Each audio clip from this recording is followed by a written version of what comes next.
السلام عليكم ورحمة الله وبركاته، وأهلا بكم. سعر الدولار اليوم في السوق السوداء: سعر الشراء 50 جنيه 50 قرش، أما سعر البيع 51 جنيه 50 قرش.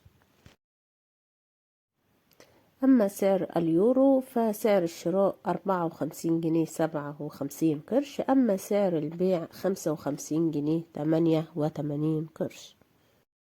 سعر الجنيه الاسترليني: سعر الشراء 63 جنيه 63 قرش، أما سعر البيع 65 جنيه و15 قرش. سعر الريال السعودي: سعر الشراء 13 جنيه 37 قرش، أما سعر البيع 13 جنيه 73 قرش. الريال القطري: سعر الشراء 13 جنيه و3 قروش، أما سعر البيع 14 جنيه و10 قروش. درهم إماراتي: سعر الشراء 13 جنيه 71 قرش، أما سعر البيع 14 جنيه و2 قرش. سعر الدينار الكويتي: سعر الشراء 159 جنيه و41 قرش، أما سعر البيع 167 جنيه و73 قرش.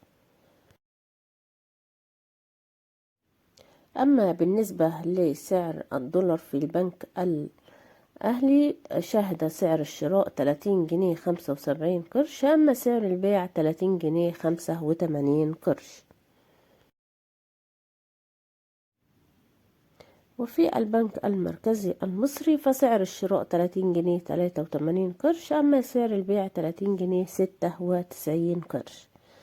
وفي نهاية الفيديو ياريت لو عجبكم الفيديو ما تنسوش تدعمونا باللايك والشير والاشتراك في القناة ليصلكم كل جديد من أخبار مصر وأخبار العملات. والسلام عليكم ورحمة الله وبركاته.